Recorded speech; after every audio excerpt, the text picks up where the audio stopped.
Shout out to G-Man Boxing. Where's the piss bottle? It's over there.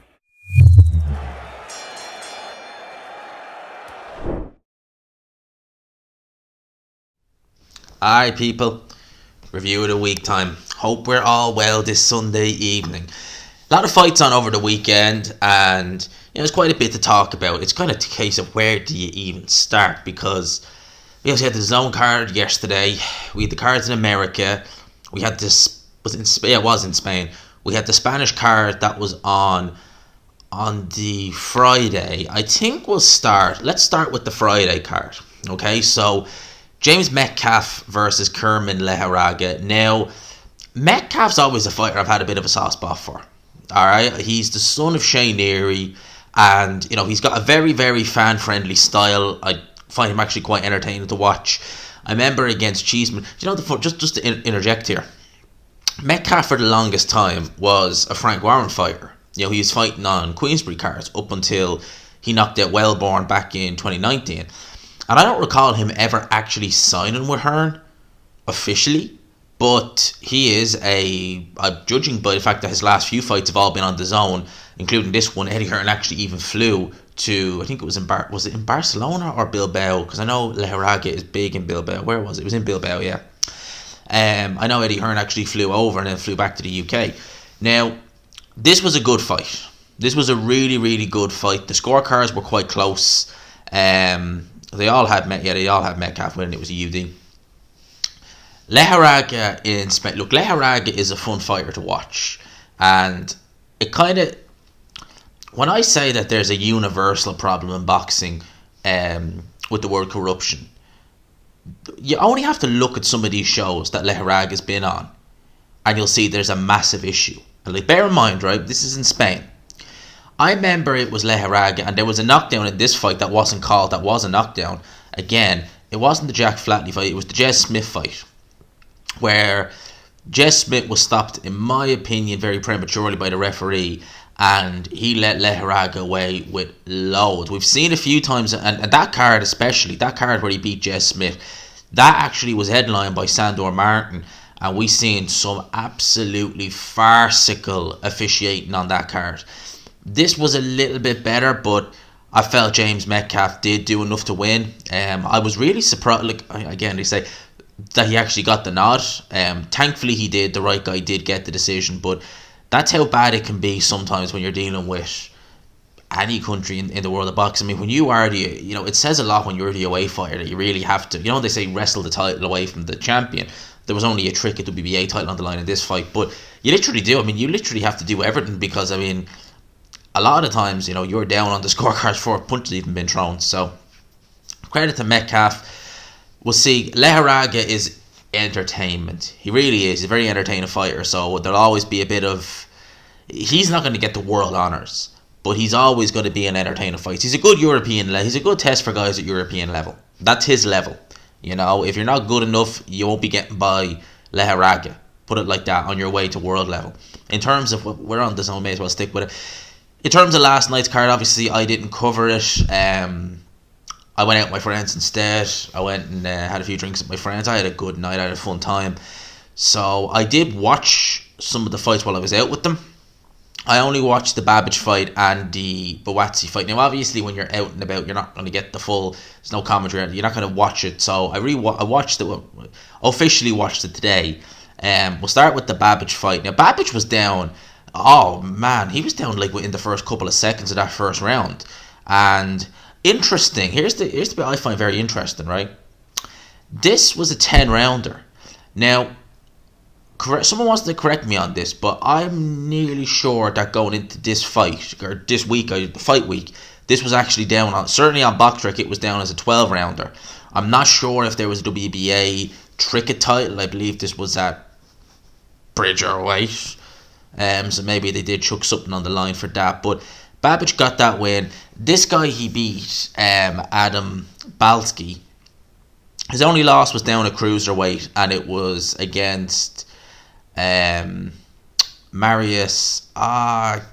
His name escaped. I see it here. Nah, it's gone. I've said his name before, and I know I'm going to say it wrong, but Mastanek. There we go. I got it right there. I knew it would come to me. I knew it didn't. I knew it didn't sound quite like it looks. But yeah, he lost to Mastanek back only last year. It's this time last year actually. And the Babage fight with him was so much fun.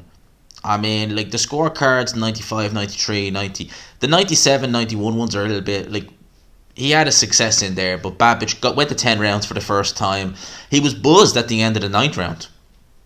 Go back and look at that. He was buzzed. He was definitely on unsteady legs going back to his corner for the 10th round. So Babage's KO streak ends. I'll be frank, like Babage, it's a weird one. Like he is fun to watch, and I do enjoy it. Like I always love watching him. But my days, it's just I really do think it's a matter of time before someone beats this guy. And when I say beat him, he's going to get stopped. I'd be very surprised if he doesn't get stopped sooner or later because he's just so easy to hit. He does come out like a freak train, he does. But the problem is, like, especially, see, here's the thing, especially when it's early in a fight, that's when your opponent is probably going to be as fresh as well. So if he's not overwhelmed, he's going to be able to tag you. And I remember after the 9th round, yeah, Babage was buzzed, and it was after the bell, so his opponent was docked the point, start of the 10th round, I remember that. And Babage, we'll see what they do with him here. I think Eddie Hearn knows that Babage is a ticket seller, and Eddie Hearn knows that Babage, he puts butts in seats, like he's entertainment. So I wouldn't be surprised if, again, he kind of just takes his foot off the gas a bit with Alan Babage, sees how it goes, and watch the space. In terms of the main event, Joshua Buatsi, Craig Spider Richards, I enjoyed the fight. The right guy won, in my opinion. I was surprised. A few people I seen having Richards winning the fight. I personally didn't feel like he won. I felt that he messed Joshua Buatsi around. He definitely played with the range. Oh, he had his fair share of success, don't get me wrong. It wasn't like I was scoring this fight and I was thinking, it's all Joshua Buatsi. People online, and I had a fix. I was kind of going back and forth on Twitter, just checking to see how kind of people had it as the fight was going on while I was out. And people were complaining about Bellew's scorecard. And I was like, okay, so it's a competitive fight. When I saw that he had Joshua Buatsi winning every round, I was like, okay, so this fight's competitive then. Who's actually winning? Because Bellew, I mean, at the end of the day, I get annoyed with it. I think everyone does. Look, he's a company man through and through. He's not got... And as a fighter, he was tremendous. He was an excellent fighter. We can't take that away from him. But as a person, he's such a dislikable person that, he's only ever going to get gigs being an arse kisser, being a company man. No one's going to... He's not talented. He's not very articulative. He's not a likable person. He's just a complete waste of space, really, in many ways. So how else is he going to get a job other than being an arse licker?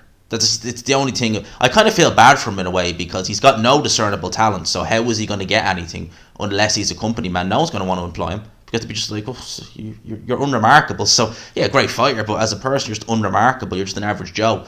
So I kind of feel bad for him in that regard. And it's annoying seeing having an expert who can't differentiate between being biased and just being straight down the middle. But look, what can you do?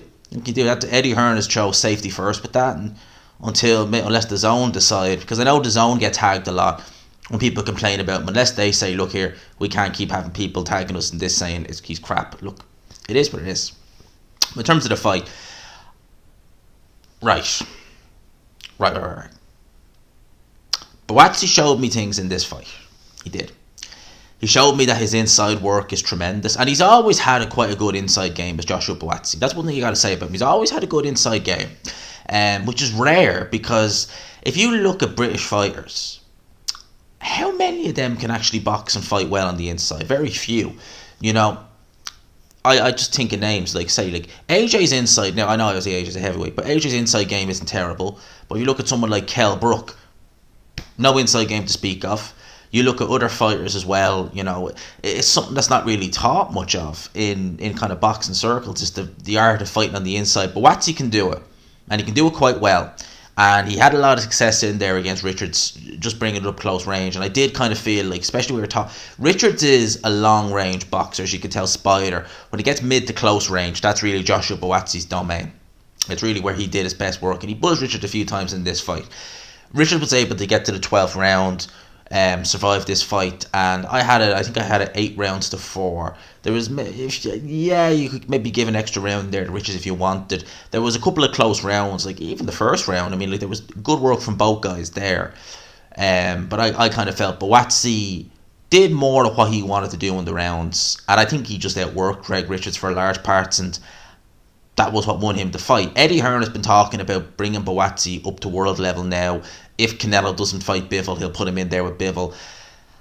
I don't see him winning that fight. I don't think he'll get blasted out or anything like that. I think he'll be competitive, but I still think Buatsi, defensively, he leaves a lot to be desired.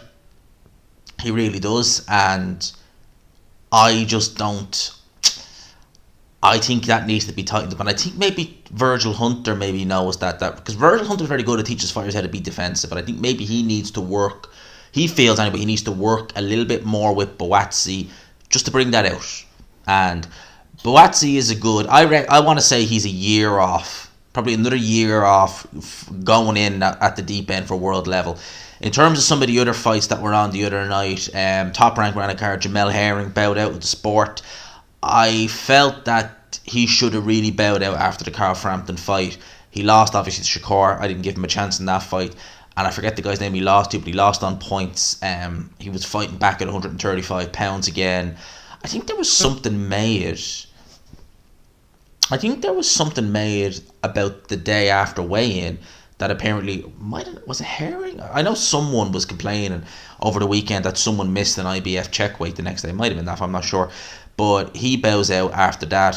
Like I said, tremendous. You know, Herring, I had him written off when he lost to that Russian fighter whose name escapes me back in 2016. Because he looked very poor in that fight and he was undefeated going into that. I can't remember his name. He didn't have a great career. And then he lost, obviously, a points decision on the Mayweather-McGregor undercard. And again, I was thinking, like, Herring's done. But when he went down to 130, it was 130, that was when kind of like everything aligned. And he'd found his ideal weight. It was near the back end of his career, but he was able to get by and he was able to prevail. You know, he had a couple of shaky moments in there, like against Jonathan Nakenda, we didn't look his best. But against Frampton, I mean, Frampton was finished at that stage, but nevertheless, he still did what he needed to do. I think he should have bowed out then. I think he should, because he was on about retiring anyway, and I think he should have bowed out then. But he's finished now, and, you know, credit to him, he's done what he needed to do. Former Marine, turned fighter. In terms of some of the other fights that were on that card, Yalibek, I always get his name wrong, knocked out Danny Dignam in 3 extremely one-sided rounds, and it was a devastating knockout. It was a one-punch uppercut that knocked him out. Devastating. Danny Dignam, I've never rated him. I remember when he fought, I think his name was Anthony Fox a couple of years ago. That was on a Matchroom card. I think that was actually in, I think that was on the undercard. What undercard was that on? That was on a Next Gen show. What undercard was that on? I think that might have been on, was it Akali Watkins? When he fought Luke Watkins? I think that might have been it, actually. And I'm pretty sure, I think that was in New York Hall. He was dropped a couple of times in that fight, and I thought he lost that fight, but he got the nod. And I've never really been impressed with him since. I've always looked at Dignam and thought sooner or later someone's going to knock you out, because he makes defensively he's not amazing, offensively he's alright, but he's nothing to write home about. But in this fight, I was like, Yalibek's going to beat the crap out of this guy, and Yalibek just couldn't miss him. Like, this was Yalibek could not miss Danny Dignam. In the third round, he took some serious. I think the commentators expected him to go down, because they were kind of like, look at that, he's still standing. You know when you hear Top Rank, and you know when I think it's a Joe Tessitore, when a big shot lands and the guy goes down, he's like, and now. So he always knows kind of that guy's going to go down. But Dignam was hit with a couple of right hands and he didn't go down, but Tessitore was expecting it, so he was kind of commentating. He was like, "Ah, right," and he's back again the ropes. So the end was an uppercut. It was a beautiful right uppercut, knocked Danny Dignam out. He was down, I think, in the first round of that fight as well, but that uppercut was just, that did it. And then if we go on and we have a look at the what was the guy's name? Dave Benavidez. He knocked out Devin Lemieux in 3 rounds. It was 3 rounds as well. And that was just one-sided. I mean, the referee was close to stopping that fight in the first round. I was not hyped for this fight at all. I felt that Lemieux is not a super middleweight. He's too big. He's too big for middleweight, but he's not got the frame for super middleweight. He didn't look in the best of shape in this fight either. And I kind of was thinking, David Lemieux defensively has always been poor. He's got really slow feet. He plods around the ring. He's flat-footed. Benavidez was going to light this guy up. He was always going to light him up. He dropped him in the second round. I believe he did actually drop him in the second round. And then it was corner through in the tail in the third round. They should have stopped after the first round, really. He was saved by the bell in the first round. There was a knockdown. You could have called a knockdown because he did almost touch down when he was backed up against the ropes in the first round, but referee let it continue, and that was pretty much that. So I think that's all the fights, because they can go on for a while sometimes. But we'll talk about some of the news that there has been. So we'll start with Jack Catterall. This broke today. He was on with Talk Sports.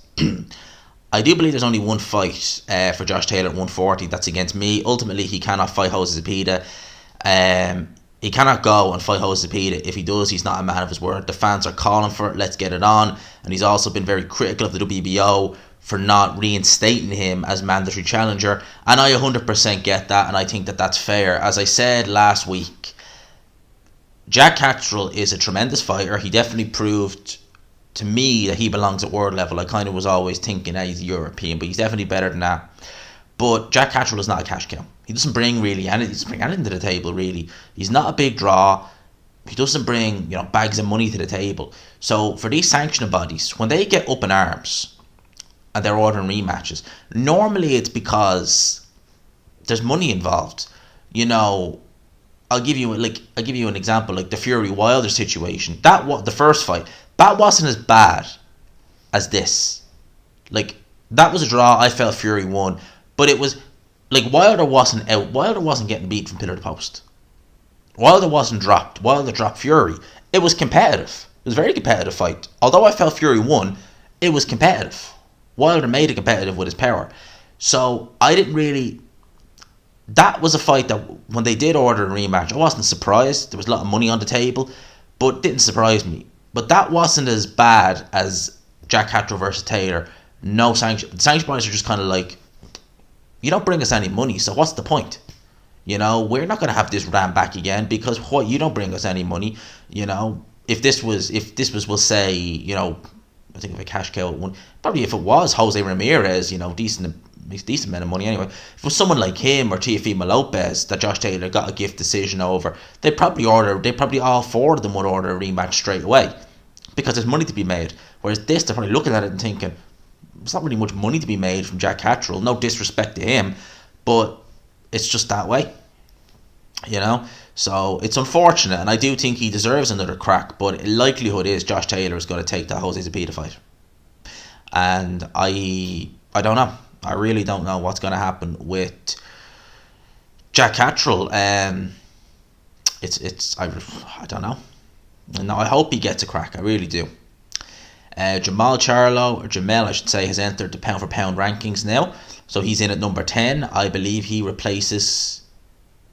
He was Chocolate... I know Kazuto Ioka was on the pound for pound. I wonder if he replaced Chocolatito as well. But all I know is he's on the pound for pound list. To be expected, undisputed. I'm surprised he's only in at number 10. I really am. I mean, Canelo was down at number 6. That's a fall from grace. Correct me if I'm wrong, but isn't Golden Boy, don't they have a lot of sway, or do they own the Ring magazine, so they aren't going to be generous to Alvarez? Oscar's like, you left me, so Inoue is better than you, Spence is better than you, Crawford is better than you, that sort of way.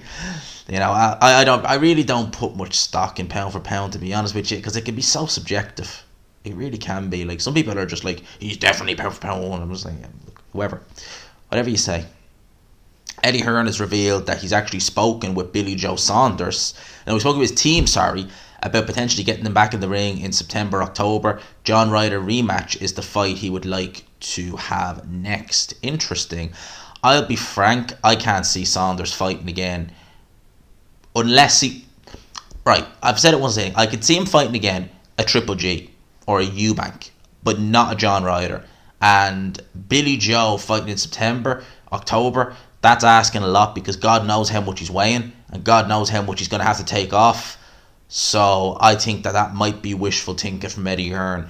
Billy Joe Saunders, I think that I can't see it. I can't see it. I really can't. If he'd have said we're trying to get the Triple G fight over the line, I'd be like, yeah, probably. Yeah, could see that fight happening. Yeah, Billy Joe would be like, to hell with it, I'll take that fight. If it's a big payday and stuff. But against someone like John Ryder, coming off the back of the win over Danny Jacobs, I can't see it.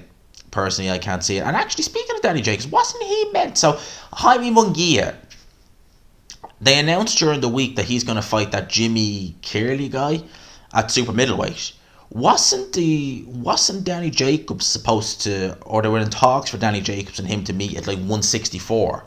So that's pretty much dead in the water. God knows what Danny Jacobs is going to do now.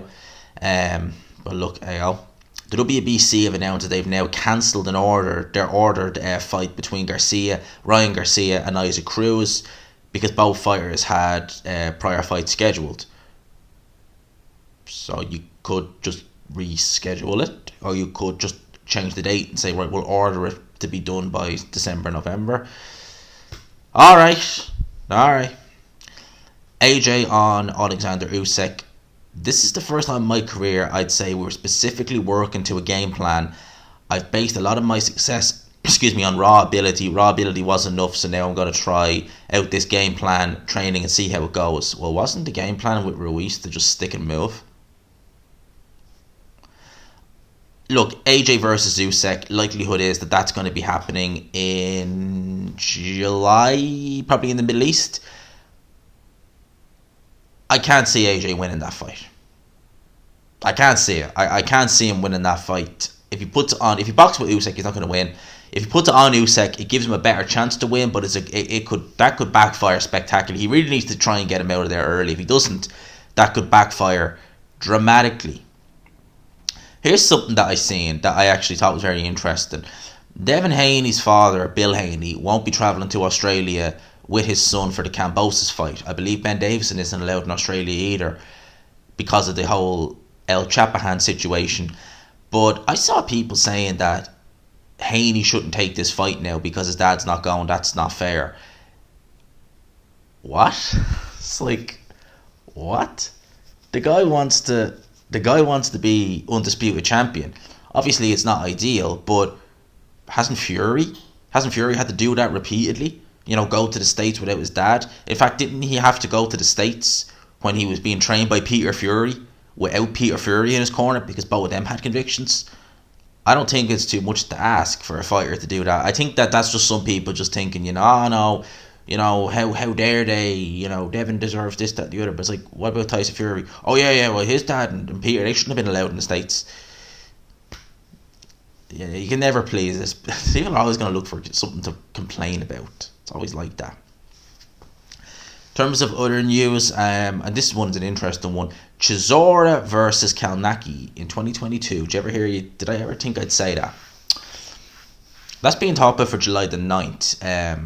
I think, according to all the sources I've heard, it's literally a case of Kownacki getting his end over the line, because Chisora seems to be kind of primed, in the zone, ready to go. Yep, this fight's happening. So in terms of this fight, I actually quite like it. I think it's not a bad little scrap. I think that, both guys have seen better days now. Chisora looked fairly worse for wear in the Joe Parker fight. He did. Punch resistance seemed to be going a bit. But saying that, Kownacki, I never rated him that highly, but he looked shocking. Shocking against Robert Helenius. Like, that was a bad regress. Really bad. And I think the worst of it as well is that it's like Robert Helenius is not in his prime. It's not like Kownacki looked poor against an up-and-coming prospect or an established top 10 heavyweight, who's still got plenty of time. It's not like that. It's like he looked bad against someone who had been looking bad for years. That's really not good. And Kownacki is so easy to hit. His punch resistance doesn't seem to be the best, certainly since the loss to Kownacki.